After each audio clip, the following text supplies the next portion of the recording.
Hey, Polly. Hey Greg, how are you? I'm doing all right. Ready for another one. Yes, who we got today? Today we have Karen Cohn. She's the co-founder of the Zach Foundation, and we got the Zach Foundation from a previous podcaster. I mean, excuse me, a previous podcast guest who thought that this would be a great platform. And then when I looked up who they are, I was like, wow, this is something that we haven't addressed. This is about water safety. Oh, Yeah, wow. so All right, it's getting close to water weather. that's right. Although I guess some folks would Beaches. say all weather is water weather, but That's right. But yes, so Karen's gonna tell us about the work that the Zach Foundation is doing and get us more up to date on what this water safety is. all right. All right. So without further ado, joining us today on the Totally Preventable podcast, we have Karen Cohn, the co-founder of the Zach Foundation. Karen, how are you doing today? I'm doing really well on this sunny spring afternoon. Finally, the weather is warming up, right? Exactly. Oh, where are Exactly. you located? I'm not Oh, sure. sorry, I'm in Connecticut. I'm not too far from you, just down The the sun, road. the sun will eventually get here. Oh, you don't have it today yet. Oh, Not goodness. No. yet. Oh, Slowly. Yeah, yeah, yeah. Well, Karen, thank you so much for joining us. And just to start us off, can you share the story of Zachary and how this tragic accident, led to the founding of the Zach Foundation? yes. So I am a mom of four children, and now they're all pretty much grown up, and my last one is about to go off to college, but I this happened in 2007 when my oldest daughter was 7 and my son Zachary was 6. I had a 3-year-old son, and I had just given birth to my youngest, the one who's about to go off to college, and she was 2 months old. We had just moved into our first home that had a backyard swimming pool. And as probably you both know, a swimming activity for a young family is such a great thing to do. I guess actually swimming is a great thing to do for any family, no matter what. And so whenever my kids were in a bad mood, we would go swimming and all would be well. And so we had just moved into the house. We hadn't been in for long. I had just given birth to my daughter, and it was a hot July afternoon, and we were swimming in our backyard pool, and the cover of the drain had come loose. And unfortunately, my son Zachary's arm became stuck, and we had no idea how to free him because it's hundreds of pounds of pressure. And so the only way that we knew at the time to release him was to shut down power. And so the only way I knew how to shut down power was to shut down power to the entire house. So I shut down power to the house. He did become freed at that point. We started CPR on him, obviously called 911, and unfortunately, he did not survive. Mm. And he was a really good swimmer, especially for a 6-year-old. We thought that as parents, what we were supposed to do to protect our children around water was to make sure that they were closely supervised. We tried to make sure that they all were taught how to swim as early as they could learn. And we thought, that's it. We did what we were supposed to do. And my older daughter was a really good swimmer. Zachary was a really good swimmer, but we had no idea about these dangers lurking in our own backyard. Uh, No. thank, thank you for sharing. Yes, thank you. Um, So, sorry, go no, ahead. that's okay. Yeah, I Go was just gonna say, so after we lost him, all of our friends and our family were just as shocked and surprised as we were. None of us had ever heard of a drain entrapment before. We didn't know that it was a risk. And as we were talking with them, that they were encouraging us, like, you need to tell other people about this. And of course, ultimately, we decided to set up the foundation because we did not want another family to have to endure the loss of a child. And in addition to that, while we were doing some of our research, the research was also surprising that that drowning is the leading cause of death for children between the ages of 1 and 5. It's the second leading cause of unintentional death for children under the age of 14. And we were we were just surprised that we did not know this information. And we knew that if we didn't know, it was not being talked about enough, and other families wouldn't know either. And so we felt like that was going to be part of what we needed to do to protect other families. Even the wherewithal to react when you see this going on. Like I bet there's people out there who don't even know where their home power supply is. So just all around, just a tragic story. I consider myself a very overprotective mom. Like we didn't have balloons in our house, like a lot of things that but I would have never known that. Never heard of that. Could you tell us about the core mission of the Zach Foundation and how it aims to prevent tragedies from occurring? Yeah, so really the mission is to prepare children and families for a lifetime of water safety and drowning prevention, to really raise awareness and to try to give families the tools to be educated to prevent drownings in their families. We have worked with local organizations and especially those organizations that reach kids like the Boys and Girls Club in at-risk communities, for those people that are drowning the most and are most likely not having access to swim lessons and to this type of education. Now, you kind of alluded to this, but I think it's great timing that when we're having you on the podcast, because as you mentioned, in Connecticut, at least, the weather is getting warmer. Hopefully it reaches us soon. Yes, But exactly. but as the weather does get warmer, this is going to be more and more prevalent. Swimming is going to become more and more prevalent. Can you talk to us about how the foundation works with communities to promote water safety and prevent drownings? Yes, so we do it in many different ways, but ultimately what we decided is that the the best way is to create a whole community approach to drowning prevention. And what I mean by that is within communities, they know where the drownings are occurring, they know who's drowning, and they also know the things that are already being done in their community to educate families, whether providing swim lessons or whatever that is. And so what we have done over the years is we've put together these community roundtables where we've had organizations like Boys and Girls Clubs, any aquatic facility, a YMCA, a YWCA, and local hospitals, as well as school administrators and countless other people, other family foundations, that we've put anyone who could have an influence over preventing drownings. We've tried to put together in a room, and we talk about what it is that they are already doing in a community and maybe what can be done. Are they one of the things that we're still advocating for and is swim lessons in school systems. This is something that we tried early on to go to our local school system and see what we can implement. But school systems are very, very busy. They already have so much that they need to teach the kids throughout the years. And over time, this definitely has changed, and we're seeing it start to happen in certain states where there is some education.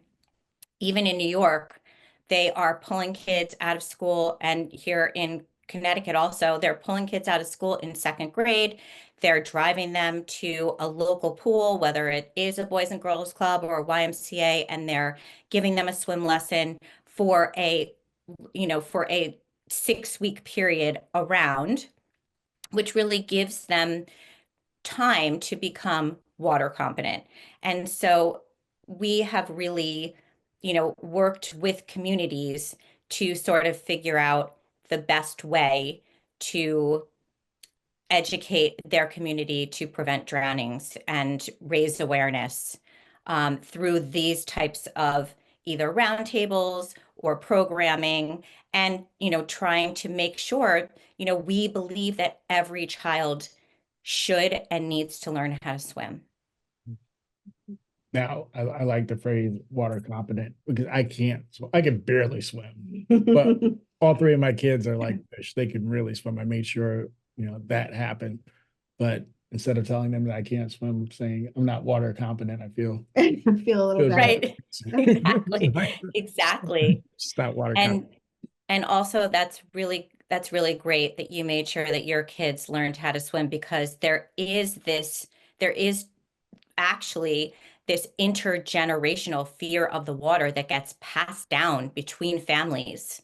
And so that's part of what we're working on combating and preventing that from happening. So kudos to you and thank you for doing that. Thank you. You take your kids to the water often too, don't you? We do, yep. I take the kids to the beach, and then Good on you, last Dad. year we got a little pool, so yeah. But Dad's not water confident. No, that's okay though. You're promoting it. That's right. Absolutely. And it's never Yeah. too late to change, No, no. right? You can Yeah. take adult lessons. Okay. I know it is really frightening to do that, but they do exist. Yeah. And we've found through some of the work that we've done that we've actually, after we've seen some adults that don't know how to swim participate in our programming, not necessarily that they're actually in the water with them, but even if they're a counselor or if they're one of the administrators in the classroom, they've put themselves in swim lessons and taught themselves how to swim. So just, raising awareness that way is something that is so important in our communities and can make a difference. Maybe that's gonna be the podcast to change me. Right? So you had mentioned some statistics, I think from the CDC about the leading cause of unintentional death for children ages 1 through 4 is drowning. How does the Zach Foundation address these alarming statistics? Yes, so we partner with the Boys and Girls Clubs throughout the US, and we have created what we call these ZAC camps, where we have reached over 25,000 kids. And, we're not just reaching these 25,000 kids, we're reaching their families, we're reaching the people who are putting on the camp with us, we're reaching Boys and Girls Club staff and administrators. And by doing that, we are creating more awareness, while also, of course, putting on these camps, these 4-day camps for these kids. Another thing that we do is that we partner with the American Red Cross, and we have put on what they have referred to as their Centennial Program, which they started, I think it was about in 2013 or 2014, but it was their 100th year of having drowning prevention in their curriculum. And they decided that they wanted to continue to reduce drowning in the US. And so they have an entire program that we have brought into some of the Boys and Girls Clubs, which is more of a learn to swim program, but it also provides CPR training. It provides for an overall safe facility where there's lifeguard training, junior lifeguard training, and then they also come in and they do a review just to make sure that everything that you are providing is done in a safe way. And they also talk with them about how they can actually be providing it in a safer way. And so we also have implemented the Centennial program because after we leave with, we come in with our ZAC camp, we provide it for, it's just a week-long program. So when we leave there, the kids are certainly not learning how to swim at that point. And so we felt like we weren't being true to our mission by leaving them, just coming in and not really getting them to that water competent level. And so by bringing in the Learn to Swim program, it's a much longer program throughout the year. And we fund that for those clubs that are being provided the Centennial program. And it also creates more, more awareness around this issue. Now, Karen, studies show that some children are significantly more likely to drown than other children. What factors contribute to this disparity, and how is Zach Foundation working to address this? Yeah, so some of the statistics are just around like 8 in 10 drownings that occur are males. Drowning death rates are 1.5 times higher for Black and African American people than for white people. For American Indian and Alaska Native people, for them, age 29 and younger, actually, this is a statistic that we had gotten from the National Water Safety Action Plan. And the drowning death rates are twice as high as for white people. Children with autism, they are 160 times more likely to drown than a neurotypical child. And so there are so many statistics that we have tried to address through the programming that we run. BGCA does a really great job because all of their locations are in at-risk communities. And in many of those communities, that's how we can reach those children that are drowning more. You mentioned kids with autism spectrum disorder. Does the Yes. does the Zach Foundation have a program to help kids that might need a little extra support in the water? So we have not worked directly with them, but we do, message around them where there are certain, there children with autism need to have a particular type of lesson, and there are aquatics facilities that also will provide this for them, and particularly for children with sensory issues, and they do a really great job. So we partner with those types of organizations because they're actually better and specialized at delivering these types of programs than we are. But it's also important because to know that autistic children are drawn to the water and they also tend to wander. So we recommend to parents and anyone who's caring for an autistic child to make sure that there are multiple layers of protection in place to protect them so that and this goes for anyone who is serving young children who may not know how to swim, or you may not want them to have access to water during a particular, unsupervised time. You want to make sure that you have alarms on the doors. You want to make sure that you have four-sided fencing around a body of water to protect these children from having access to the water when they may not be supervised or may not know how to swim. And then, we have done work on the U.S. National Water Safety Action Plan, and part of that work is making sure that all types of children and families have access to the water safely, no matter what.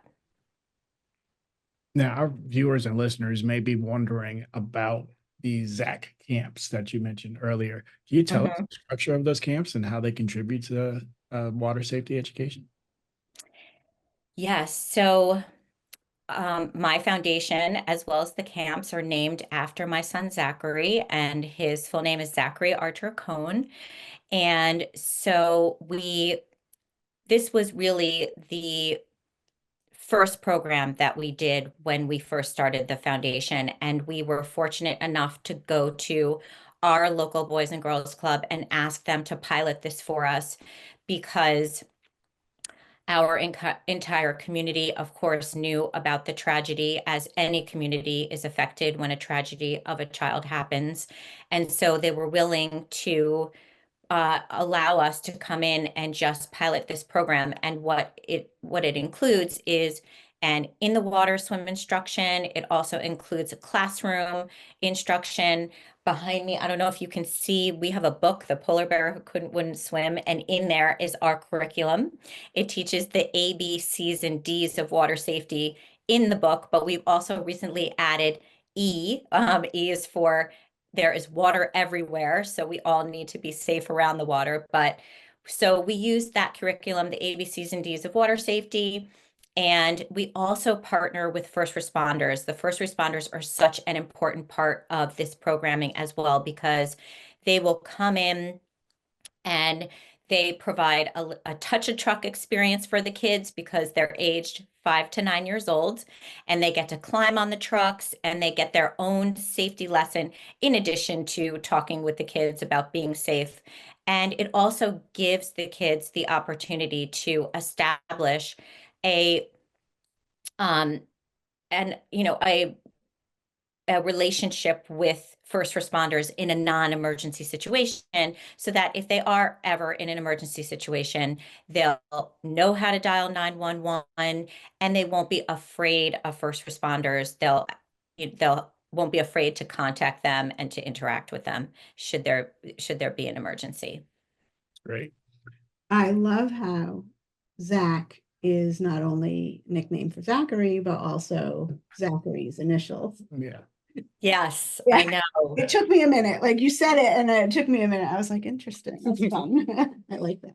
Yeah, when we named him, we had such a hard time giving him a name in the hospital. Um, so my husband and I met, we started dating in Dublin, Ireland. And so all of our kids have a nod in their name to our experiences while we were in Dublin, Ireland. And so Archer that's why he's named Archer for his middle name. But while we were naming him, we did say, oh, and he will be Zach, and his initials will be Zach, and not realizing that this is where we were going to be Yeah. years later. Can you tell us about your partnerships with the American Red Cross, the Boys and Girls Club, and how these collaborations enhance your reach and effectiveness? Yes. Just generally through all of the work that we do, we partnerships are so important in this space. Um, there, there isn't enough that can be done to try and deliver the message. And, because the other statistics I didn't mention before is that 11 people are drowning in the United States per day, and it's 4,500 per year. And that was recently a statistic that was given by the CDC, and that was from 2020 to 2022. It was 4,500 people per year in the US. And prior to COVID, to the pandemic, it was 3,500 per day. I'm sorry, per year, 10 per day. And so it increased after COVID. We have some reasons probably that we think why that is the case. There were many people that weren't able to get swimming lessons during that time.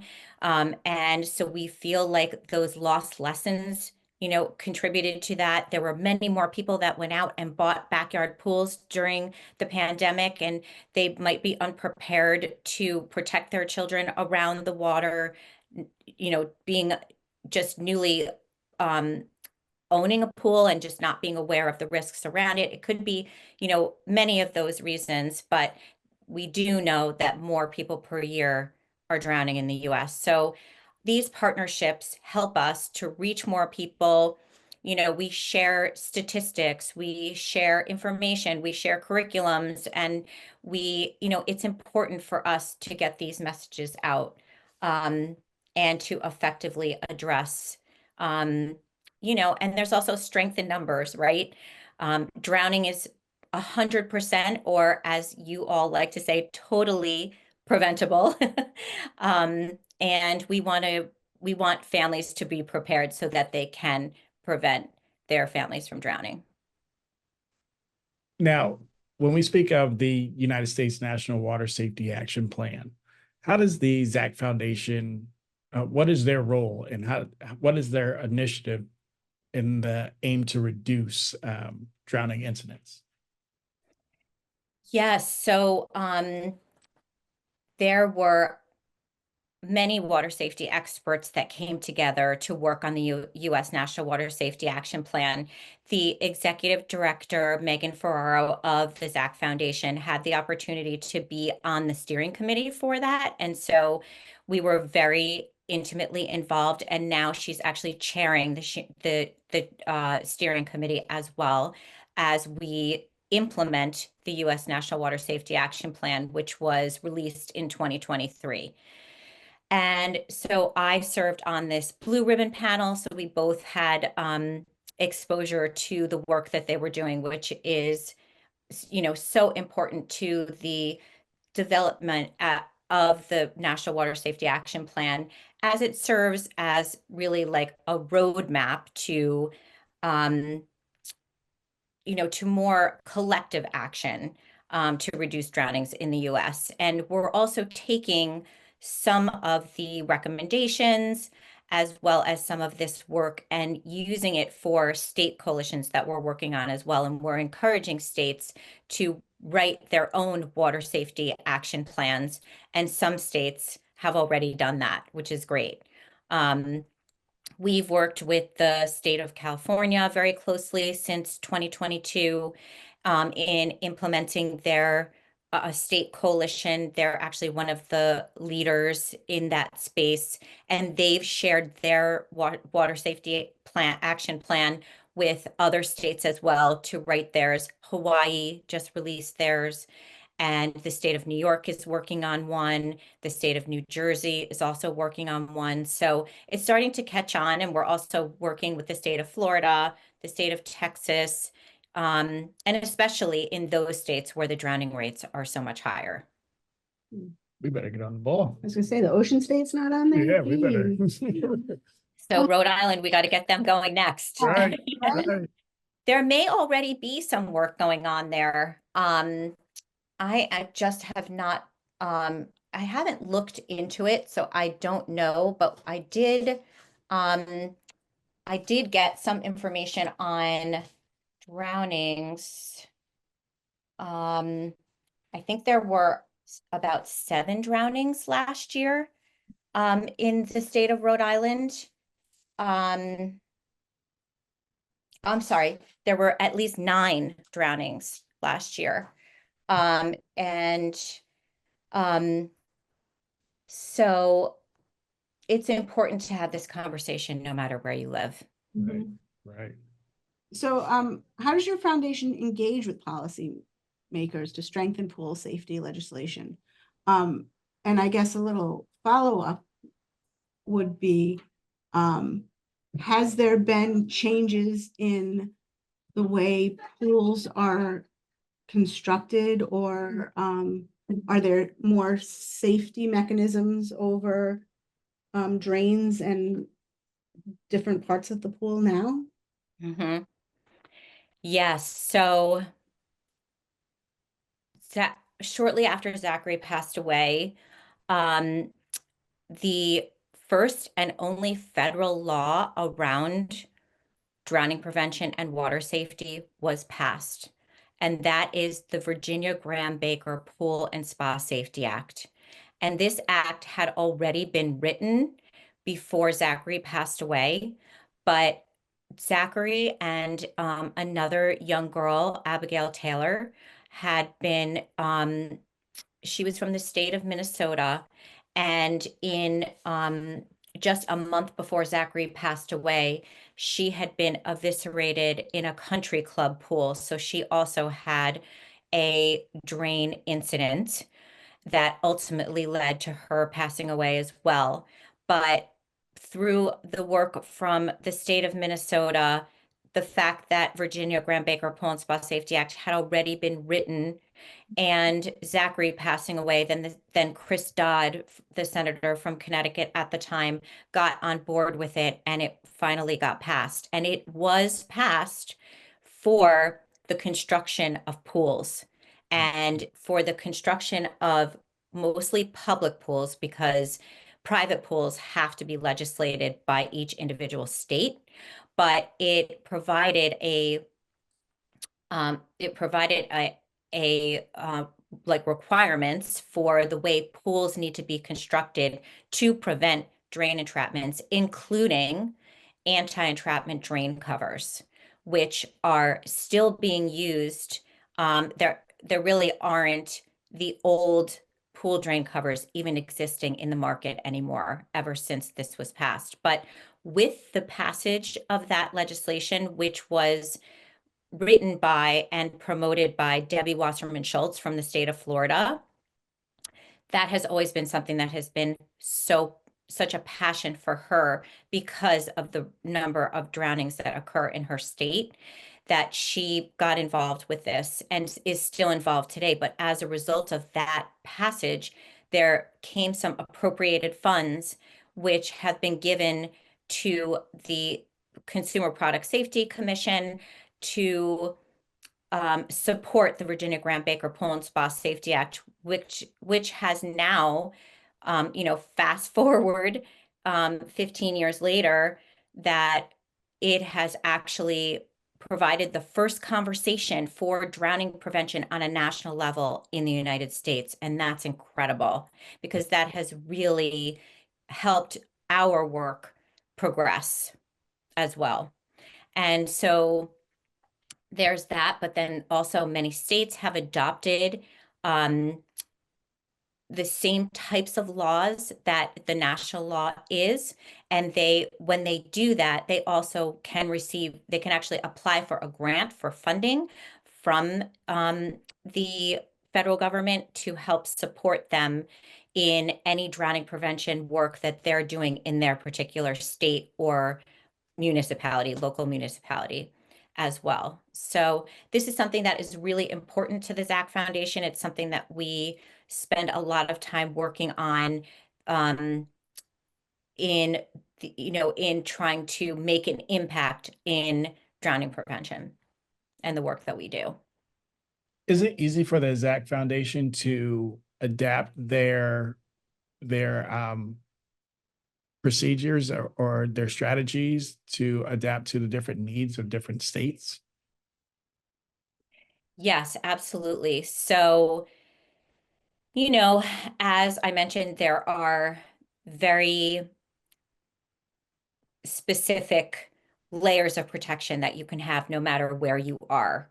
However, by going into the communities and convening these communities, we can understand from them, because they are the most informed by what happens in their states, what needs to be done to protect their community from drowning prevention, whether they are having more drownings in open water. How can we educate families around preventing them from drowning when they go to a beach, so we can apply it to open water versus being in a backyard pool? But then, of course, there's always those layers of protection that we try and communicate through, or message through, our ABCs and Ds of water safety, where, A is for an adult. You should always have an adult swimming, having their eyes on you when you're swimming. And you can also apply that to an older person who now, if it's middle school age or high school age or even an adult, never swim alone. And B is for barriers around open water or backyard pools. Make sure that there's either four-sided fencing or alarms on your doors or an alarm in a pool if someone goes in the water, just those types of barriers to prevent people from going in the water, and to just be reminded when someone is in the water to be protected. You see, it's for classes. And we also say CPR training. We think that everyone should be CPR trained so that if you're ever in an emergency situation, you can start to apply CPR before first responders arrive. And CPR being used for a drowning victim um, sooner has known to save their life in these types of situations. And then we also say D is for drains, obviously drain safety. Don't swim near a drain. And if you see that a drain cover is loose or missing, no one should be in that pool until that's repaired. And then we also say D is for device. If you're in a boat or if you're not a good swimmer, you should always have a Coast Guard approved life jacket on. You should be wearing it. Um, and, we're working, through the U.S. National Water Safety Action Plan, but also in communities to change the culture of wearing life jackets. We don't want people to think that life jackets should only be worn by children. They should be worn by everyone, especially if you're on open water, no matter what. You could very easily be in a paddle boat, or you could be in a canoe and it could flip over and you could get hit in the head. And so if you have a life jacket on, you'll be protected. So we just want people to hear these messages and really understand them. It's so important. Life jacket is part of my beach wear. Is it? Yes. See? I'd say we're a pretty safe family, but when we're out on the water, we always when the kids were smaller, had life jackets on. And I recently saw a photo of my oldest who was away, and she was on a paddle boat or something small, and she had her life jacket on, and I was like, Oh, fantastic. I know. thank you. So great. I know. Because I'm sure it's not the cool thing to do, but it is. Right. Right. And well, that's what we're trying to change the culture of, that, you're cool if you wear a life jacket, Right. not if you don't. Yeah, I'll tell my kids that I'm cool because You've got it on the sand. I've got it on. You get out of the car, put it From the on. moment we say that we're going to the beach, mine is on. That's a great way to be. Really. Yeah. Really and truly. How has your personal experience shaped your approach to advocacy and the work that you do with the Zach Foundation? Yes, so everything that we do is in honor of Zachary and his memory, and we, that is what inspires me to do this work every day. Prior to being a mom and doing this work, I would never have imagined that I would be a water safety expert. My background is in accounting and finance, so I never would have thought that I would be doing this, but it is honestly my honor to be able to work with families and to try and prevent this from happening to anyone else. How do you view success? How do you view you're making progress? Well, eventually, I would like to see that drowning rates are reflective of the work that we're doing. And, but I know that I am making a difference with the work that I'm doing. I have seen progression. When we first started this work, the industry was really not focused on safety, and they were not interested in focusing on safety.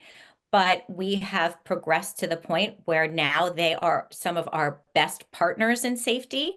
And we even run a conference in partnership with pool and spa professionals now. So I feel like that is definitely one measure of success, because we know if, they're the people who are sending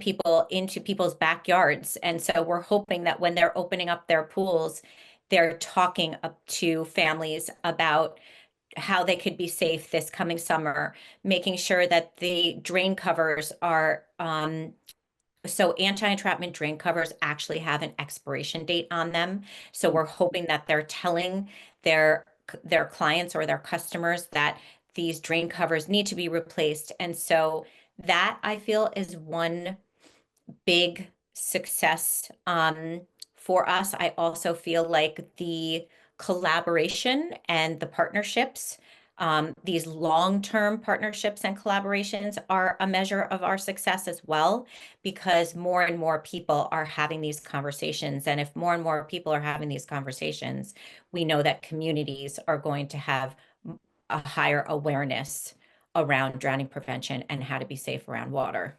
How can community members support the Zach Foundation and promote water safety? So community members they can join together and create a coalition in their local community and talk about drowning prevention, and they can talk about the things that their community is already doing for drowning prevention, the risks that exist, and they can write their own water safety action plan and put that out there into their community. Of course, if they wanted to contact the Zach Foundation, they are more than welcome to contact us. We'd be happy to give them guidance, partner with them in any way. They can contact us by going to our website, which is thezachfoundation.com. They can also, they another way that they can partner with us is to go to their local Boys and Girls Club and talk with them about the partnership that we have with them, or even go to their American Red Cross, YMCA, YWCA, any of those organizations, if they're interested in doing this type of work for drowning prevention or water safety in their community. Of course, we encourage multiple layers of protection as we're going out into, as May is almost upon us and people are going to be opening up their pools and going out and spending time with their families around Memorial Day weekend as summer opens. And we just want families to be thinking about how to be safe. We also even encourage families to create their own like water safety plan for themselves, just like you would have a fire safety plan. What do you do in a water-related emergency? What can you do to prevent that type of emergency for your family? When you go to the beach, make sure that you park yourself in front of a lifeguard and only swim during the times that those beaches are lifeguarded. And look at the signs that are on the beach when you walk in, and you'll see, like, is the water rough today? Are there rip tides? Should I be going in the water? Should I not? Talk to the lifeguards. If your children don't know how to swim, they should be at arm's length from you. You have to, as much as you may not want to get in the water, it may be cold, but you have to be in the water with your kids, and do not spend time looking at your phone, spending time on social media. Please don't read a book. That's not the time. You need to keep your eyes on your children and be close to them, and just talk to your kids and tell them about these things, because especially when they're young and they are impressionable and listening to you still, because they're thinking about these things, and they'll come and tell you when there's an unsafe situation that they notice. So, just like we talk to our kids about not touching a hot stove, holding your hand when you cross the street, all of these things are so important. And we want to share with families, please get swim lessons, learn how to swim. And even if you're an adult, try and be courageous and learn how to swim. Well, I think you just helped me write my water plan, so thank you for that. Because drowning is 100% totally preventable. This has been great, very enlightening. Thank you for sharing your story. Thank you for sharing Zachary's story and letting us know a little bit more about him. And this is just, I know it's been very eye-opening for It me. has. We have a good friend, prevention friend at the YMCA, so I'm going to be reaching out to her, That's right. Oh, fantastic. seeing what she can do. So, Yes, and please reach back out to me if I can help in any way. okay. Sure will. So can you give us that website one more time for our listeners? Yes, so it's the Zach, ZAC Foundation.com. Thank you so much, Karen, for your time. We greatly appreciate you and all the work that you're doing. Thank you, Karen. Thanks so much for having me on. Have a great rest of your day. Okay, you too.